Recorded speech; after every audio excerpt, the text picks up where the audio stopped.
If you're a subscriber of mine or simply a returning viewer and have been in a coma since approximately 2019 and decided the first thing you do after waking up is click on this video, then this message is for you and you alone. You lucky sod. You lucky sod.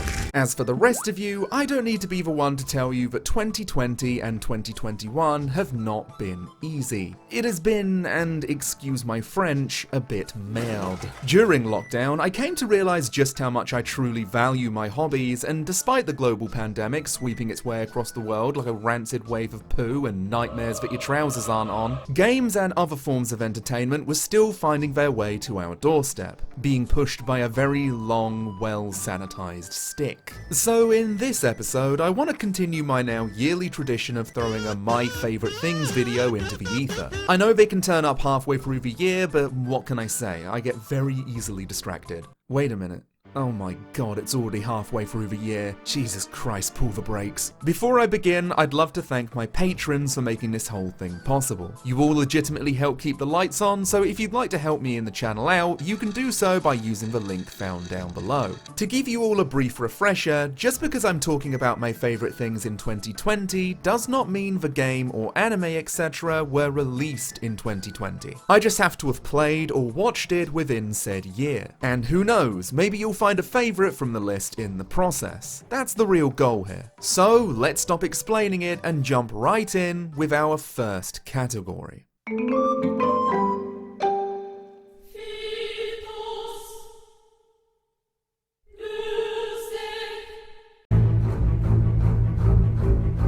Is there another example of a game coming out at a better time? I remember the explosive hype that people had when this game first came out, and it was a flame that took a long time to dim. Who recalls the uproar this little man gave us for a couple of months? An entire Raymond economy was formed, with tricky buggers trying to use him to cheat, scam, gaslight, gatekeep, and girl boss an entire community of people who were obsessed to find out if the cute bastard was in boxes or not, as if Schrodinger suddenly grew a conscience. Methinks everybody loved Raymond a little too much. But in a way, all of this is a testament to Animal Crossing New Horizons' iron grip on a majority of 2020. I too was wrapped up in the hype, pouring over 70 hours into my tropical island and exploring all of the game's new mechanics, such as crafting, expanded island customization, and much more. Sadly, my story has a slightly sour ending, as 2020 also decided to grace my Switch with internal fans that sounded like an aircraft taking off at best and rocks in a blender at worst. So I got myself a replacement, and that's where I ran into a little problem. You see, New Horizons can't pass its save data to Nintendo's cloud storage, and this is something I forgot when I was transferring everything over. By the time I realized I messed up, my island was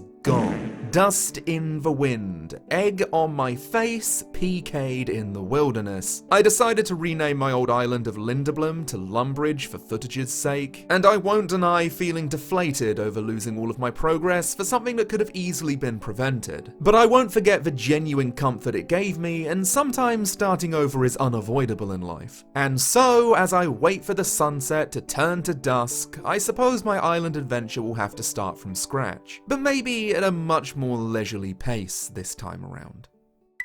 Oh, speaking of dusk,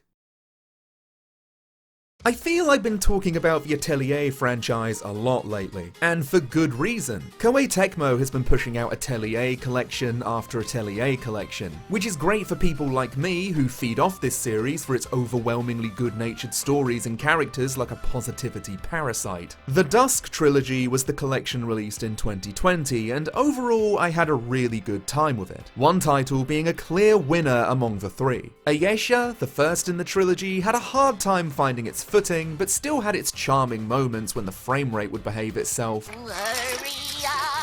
The third title, Atelier Collection, completely removed the time limit aspect, which meant I had unlimited freedom to fuck around, and truth be told, I had a lot of fun. But sometimes I'd find myself wanting a time limit to give myself a sense of urgency and could force me to focus on a specific task. This is where Esker and Logi, the second game of the Dusk Trilogy, excels in. Giving you two charming main characters / low-key furries to choose from was a solid idea.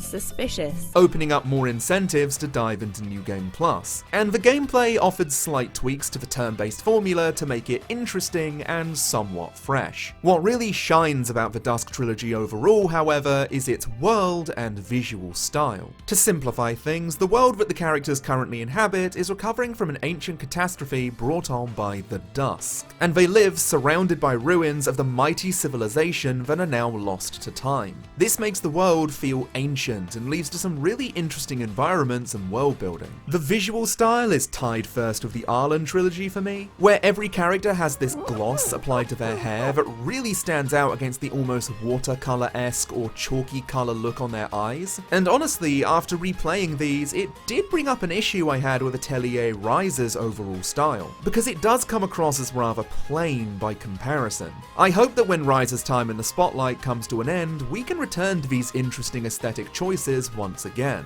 Because so far, it seems like the only graphical aspect Ryza has borrowed from previous entries are the goddamn polygonal apples.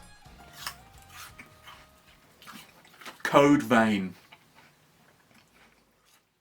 This is the first game on the list to not appear in 2020, and even back when it was released in 2019, it received a generally positive fanfare. A polite applause with no whoops or cheers from the audience. I'd later play it when a good friend bought me it for my birthday, and it's funny because I can see why this game would get the criticisms it received, being yet another soulsy Borny to be pushed out from a horse that is very close to collapsing. But the strangest thing happened. I couldn't put it down. In fact, I found myself kind of loving it despite the imperfections. And this kind of thing happens a lot, so maybe I shouldn't have been as surprised. A few things stood out for me as I progressed through. The very first thing being one of the more impressive character creation features I've seen in a game. You don't need to pay to access all of the costumes and accessories, you just purchase the game and you can go to town. As you can see, I decided to summon Goth back to life after her untimely demise, and coincidentally, she fits right into the world that Bandai Namco decided to create. One of vampires, or revenants as they're called in this game.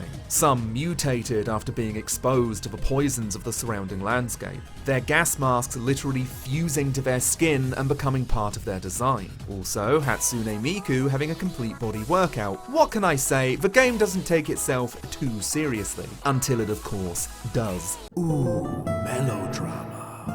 Even gameplay can be customized, which really helps with replay value by having a class system of sorts, where you can learn skills through combat and keep them permanently. The method of character and world building being advanced through these walking segments works pretty well, kind of acting like a pop-up book you can interact with as the game's surprisingly beautiful OST plays in the background. To cap this off, I remember when I'd call this game my trash, but I firmly believe that's kind of unfair, because there's effort put in here instead of being a very simple darky demon soulsy bloodborne typey gaming. If anything, I would affectionately call this an unguilty pleasure, and who knows, maybe you will too. Very disappointed in you, Chrissy.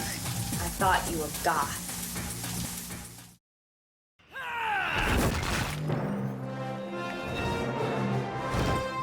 Team, unite up! The funniest thing about the Wonderful 101 is how long it took before it finally clicked with me. I found myself loving the humour, visual style and overall concept, but I kept running into things which made me ask friends if they were valid complaints, or if I was simply being a new inductee to the adult baby crinkling club. I swear that's not me. The moment I got it, however, was during the explosive climax with the first boss, when all of the mechanics clicked into place and the music made me feel joy that only a child could feel. I finally felt my third eye opening. I won't deny there are still certain bosses that give me eye strain trying to make out whatever in the fresh hell is going on screen, but I still had fun between staring mournfully at the mirror, reflecting on how old that statement makes me. One thing I can definitively say about the Wonderful 101's gameplay is it's completely unique. You control the Wonderful Ones, who are collectively part of the Wonderful 100. However, the game focuses primarily on 7 of these characters. In order to swap to another weapon, let's say a fist, you need to draw a circle using the right analog stick, which momentarily uses up some of the Wonderful Ones that you've collected. A straight line is a sword, squiggly line, a whip, a right angle is a gun, etc, etc. Now, I've been playing the Switch version, which is only possible thanks to the wildly successful Kickstarter campaign and good for Platinum Games. After the low sales on the Wii U, it's really nice to see so many people thirsty for well-directed Platinum titles. However, I think I can see how playing on the Wii U might have been a better experience, considering the controller screen contained the secondary window, which is now a minimizable window on your TV or handheld Switch. The latter had that eye strain acting up again, especially when the window was obligatory due to the minigames that are necessary to complete. However, they did a great job adapting what a lot of people said would be an impossible task onto other platforms. And I think they really did the best that they could do in regards to that, and I'm so happy they did. Because despite a few hurdles every now and then, I had a fantastic time with the Wonderful 101. The story hit me harder than I expected it would at points, and they delivered a finale that filled me with the type of lung-splitting hype that Bayonetta gave to me when I originally played it. If you need another incentive to buy this, that finale is a must if you have any reverence for Platinum endings. So, don't forget folks, we might be small, but together we are mighty. It's a bit cheesy, isn't it? Hey guys, Super Butterbuns here. Chronic procrastinator and gluten enthusiast. Clemps couldn't come up with a good transition, so, you know, who likes them Japanese cartoons? Huh? Yeah? Pretty cool, right?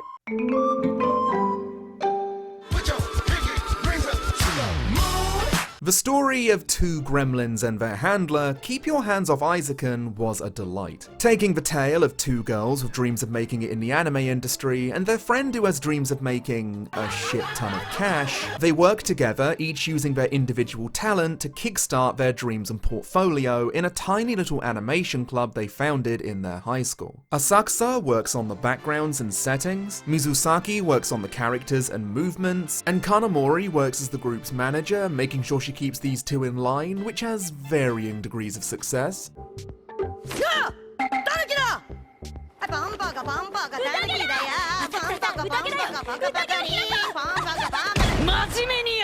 And using her keen business sense to gain the group more notoriety, like using Mizusaki's part-time career as a popular model to advertise their productions. Each character has their individual reasons for wanting to do what they do, and you want to see them succeed as well as enjoy their many distractions.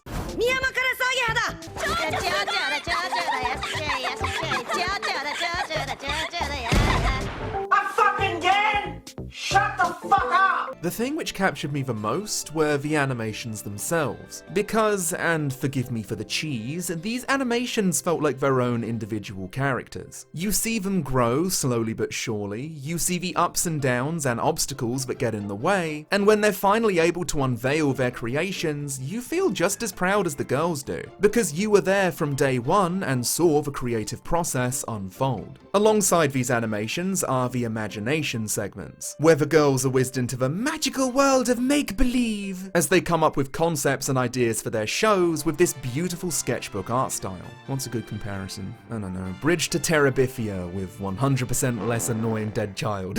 That was a terrible comparison.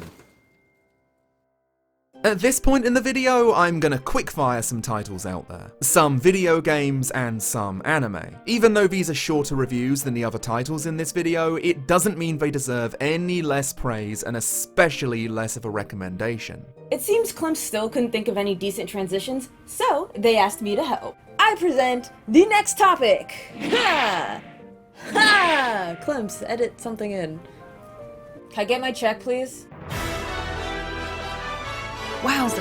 Going Under surprised me with how much I vibed with it. A roguelike based in a Silicon Valley-esque city where it takes a satirical look at the dog-eat-dog world of the business industry. The first thing that struck me was its art style, which I can imagine would put people off, as it's all in the Legaia style. Something which you might recognize from Facebook or Google. The kind of art you'd imagine littering the walls of hell, telling you it's your 1-year anniversary of having a red-hot spike shoved up your bum. This is 100% part of the satire, and I think it works perfectly for the type of game they're trying to make. Where text bubbles appear like you're talking in WhatsApp, humor which was sometimes relatable to the point of causing me actual psychic damage, and each dungeon being based on various companies or concepts that are prevalent today. A general toxic work environment, dating apps, and of course cryptocurrency. With character development and a story that grows the further you progress, I'd recommend this if you're looking for something that truly succeeds at what it's trying to accomplish.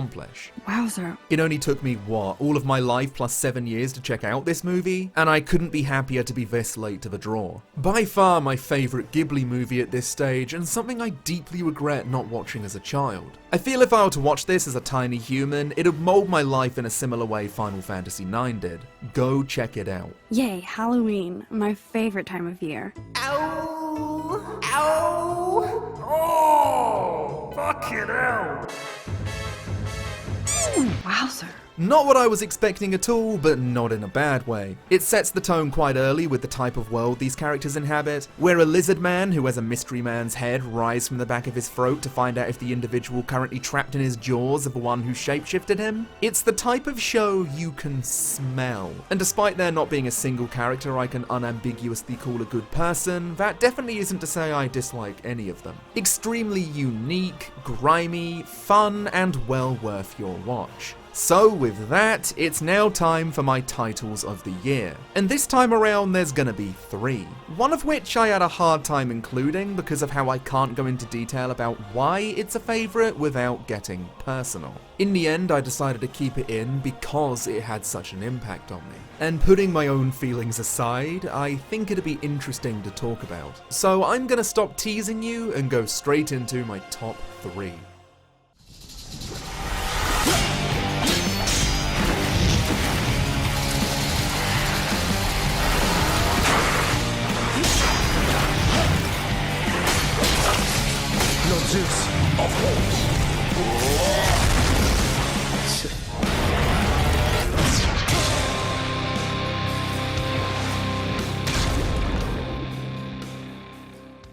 Supergiant Games have created a genre-shattering masterpiece with Hades, a roguelike which I'm still actively playing to this day.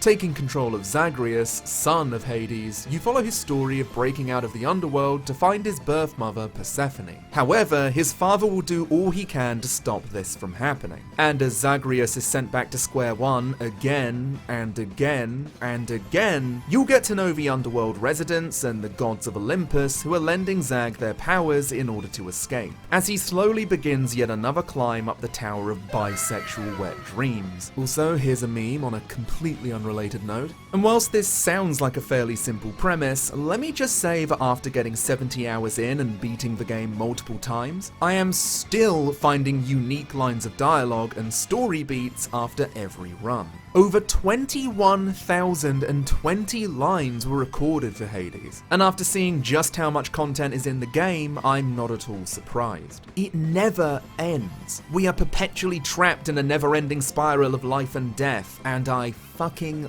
love it. The gameplay is superb, with a mixture of weapons ranging from swords, lances, shields, bows, fists, and guns, and a multitude of different variations of said weapons, and the gods of Olympus's perks, which will completely change each playthrough. And whilst you do lose these powers upon death, as is the roguelike tradition, you can power Zagreus up using various currencies that are found within the underworld. Something I love about this game is Supergiant's development process, process behind it, where they had a no-crunch policy and gave their employees forced vacations, which is a finger-licking fuck you to the disgusting way the games industry treats its staff. Taking a slow approach where they started it off in early access and listened very carefully to fan feedback, we would get a game with all of that dialogue, endless replay value, a fantastic story with a never-ending supply of charming characters and storylines, except you go back to the bin, 3 romance options, fishing, hub improvements and cosmetics, multiple difficulty options including being able to choose how challenging you want a run to be, which can give you even more rewards. It keeps going on. Hades is one of the best games I've played, not just in 2020, but overall. And I cannot begin to tell you how excited I am to hear about whatever Supergiant comes up with next. Also, this is off script, but I did just remember one thing about it. Isn't it kind of funny that when this game came out, we all of a sudden got this resurgence of Greek mythological characters being shipped together? I don't know, I think about the guy who wrote all of these stories having some way to access the future and being like, oh, okay, that's very fucking interesting. That was for last time.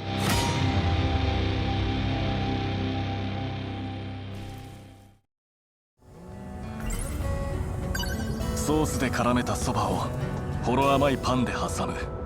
戦後の世界でこれだけは焼きそばパンは認めざるを得まい。 If I could turn back the clock just to experience this game again for the first time, I would do it in a heartbeat. Vanillaware have officially cemented themselves as a development team who have my full, unending trust from this point on. 13 Sentinels Aegis Rim is one of the best games I've played, not just in 2020, but overall. Deja vu? And the most painful thing about this is not being able to talk about it. An unwritten code that 13 Sentinels players have to abide by. And even I can't show that much footage because the game has twists and turns that could ruin a fresh experience right out of the gate. I'll say this about the game. It has 2 segments. One is for the story, where you control a character and navigate the absolutely stunning Vanillaware environments, where you interact with objects or other characters in order to progress through a tangled web of mysteries and intrigue. When the game was initially being made, I assumed it would revolve around the mechs, but the mechs are just one tiny element in a much bigger picture. If anything, the game is just sci-fi.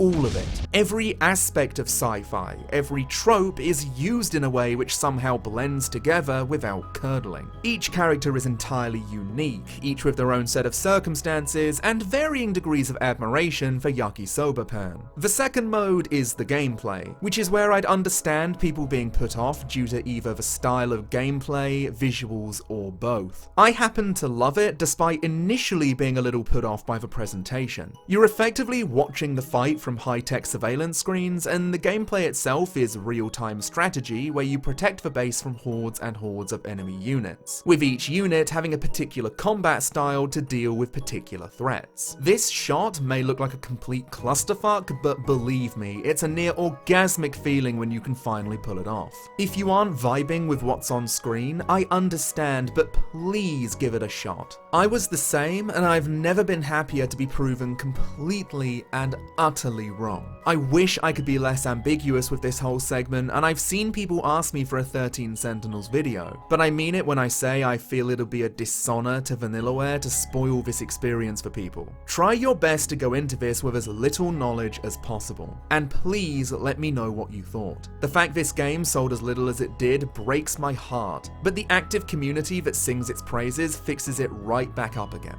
Now, before I move on to the final segment, I have one final piece of 13 Sentinels related shenanigans that I'll be doing right at the end of the video. So I hope you're sitting comfortably, because this next one is a doozy.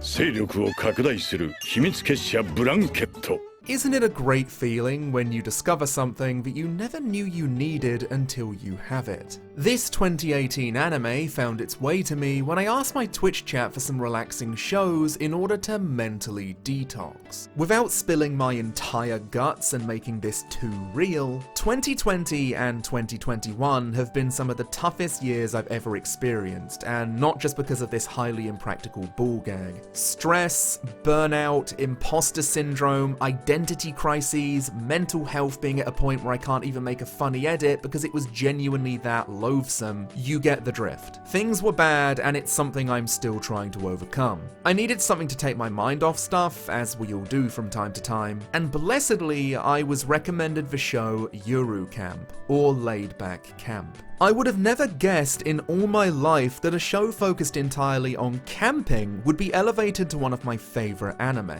Mainly thanks to my real life experiences of camping being cold, damp, with angry parents shouting at a tent and the tent going, wow, okay, kind of aggro. For that, I'll position your darling baby boy directly under the drips. Listen, waterproof is just a word, okay? Safe to say, it was a little intense. What this anime has working for it is an extremely likable cast who all want to get into camping in some shape or form. Excluding Rin, who's always been doing this and enjoys camping solo as a hobby. What I love about Rin is how different she was from my preperceived idea of what her character would be. She isn't antisocial, has friends she talks to on the regular, including sending beauty shots of a location she visits, and her arc surrounding going camping with friends is more of a I can do this alongside camping alone instead of I only ever want to camp with friends. She's just a quiet person who's extremely self-reliant and enjoys that aspect of her life. And seeing her open up to the idea of expanding her hobby to occasionally fit in others was incredibly sweet. There's so much about the show that helped make this an effective form of stress relief for me. Firstly, the music, which, oh man. Well, bugger my bottom. It was lucky I decided to upload a test clip because looky what happened. Oh dear, oh dear, oh dear. So I suggest listening to this after the video is over. Link is in the description. Secondly are the locations the girls visit during the show, which are actually based on real locations in Japan that you can go visit and potentially set up camp in yourself. Focusing largely around towns and villages near Mount Fuji in the wintertime, coincidentally one of my favourite seasons due to how comfy the clothing looks and how serene certain locations can be. Thirdly are the real methods the show teaches you regarding camping etiquette and basic pieces of information regarding kindling, setting up your tent, and other pieces of information that might serve useful for first timers. Finally is of course the light-hearted slice of life genre this show fits very nicely into. And I know this won't be for everyone, and that's okay, but having all of those horrible emotions getting louder and louder every day and finally finding something that got me to sit back in bed and relax brought some very real tears out of me. How embarrassing. So in a way, this is probably the most personal thing I'll be recommending, and whilst I might have typed this whole segment out 10 times over while simultaneously wanting to hide in the broom closet, I still strongly believe that mental health is an important discussion to have, be you somebody who watches videos or if you're a person that makes them. Sometimes this job can feel incredibly lonely, and even when I'm surrounded by loved ones or friends who support me and cheer me on, I realize that I'm not taking it in as well as I should. The loneliness kind of tips the scales at times. But when I get a chance to center myself, I know that this is something I love to do, and I love the people who I have in my life, and I genuinely don't want to quit. And in order to make sure I don't, I'm now getting professional help and starting the very long process of coming to terms with my issues. And the more I think about it, the way this show got me to sit back and finally take a long breath and truly deeply reflect was the catalyst to finally start making active changes to my life again in order to reach some degree of peace and normality. And I hope that by recommending this show, it might either give you a fun new thing to enjoy or potentially give you something that allows you to take a breath in and relax. I don't know if it will have the same lightning in a bottle kick up the proverbial arse as it did for me, but at the very least, I hope it makes you happy. Because after everything, I can't begin to tell you how crucial that type of self-care is. Thank you so much for watching. I really hope you find some favourites in this list, and please let me know in the comments if that turns out to be the case. It brings me a lot of joy knowing if you enjoyed something I recommended, and I hope to continue doing this long into the future. Before I conclude, I'd like to give a special thank you to some of my beautiful patrons, those being Jeremy Duncan, Alex Wilson, Crow Was Human, and Kathleen Weiss. Thank you all very much for supporting me. It means the world. Also, I've opened a stream archive channel for my Twitch if you want even more Clemps content outside of my regular episodes. Now, as promised, we're rewinding a little bit to 13 Sentinels. Since we can't get yakisoba pan in convenience stores, at least where I am in the UK, I decided to make my own, with whatever Sainsbury's had to offer. This is how it all turned out. Hey folks, I'm really bad at improv, and welcome to Clemps' Kitchen. On today's episode, we're going to be cooking the illustrious yakisoba pan. We've got our ingredients right here, very expensive, mind you. We've got some delicious, ooh, that's scrumptious. The flavour.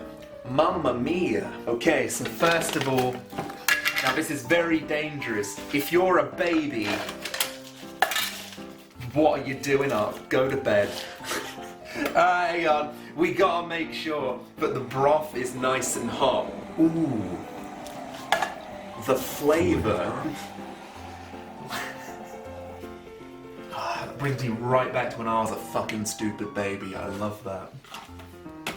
Alright, so now we've got to wait until the very important ingredients are nice and moist. So in the meantime, we're going to move this aside. We've got the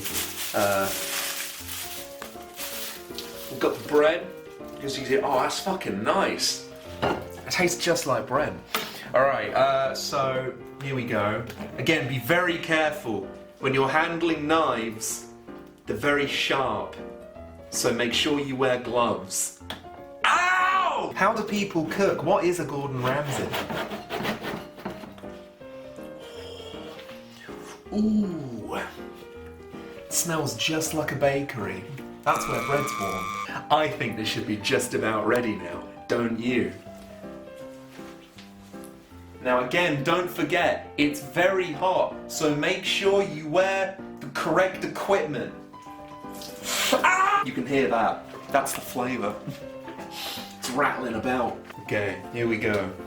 We've got I don't know what like the substance, and we're gonna put this in, and it's gonna make it taste proper good. No! It went in! Get out! Fuck yeah. Get in there, you dirty fluid.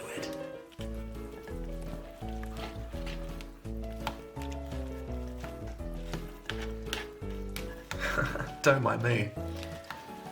Hard at work or hardly working.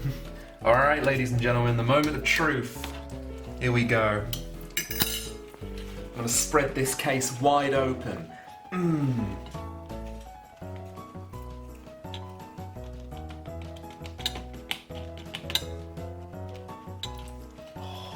Look at that.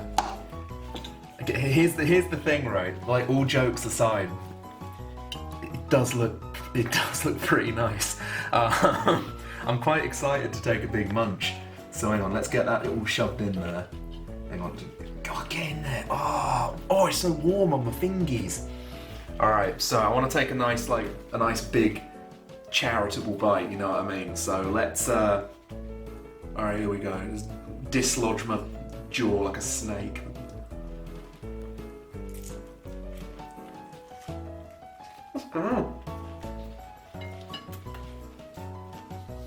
That bread made out of concrete? You know what though? It does taste pretty good. Let's take another big bite.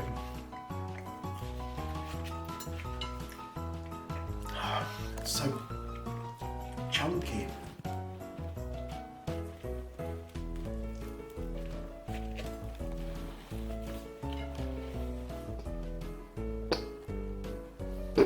You know what? This is why Clemps' Kitchen has the big 5. It's not bad. That's not bad at all. Maybe one day I'll actually get to try the real thing and it'll like blow my mind. But until then, cheap store-bought yakisoba, a nice baguette, it's not bad. I can only imagine the carbs that are going in me right now. I don't want this to go to waste, so this is probably going to be lunch for the next 2 days. If you want to try this at home, don't forget to use protection. Thanks everybody. Don't forget to hit that like button and share to all of your friends.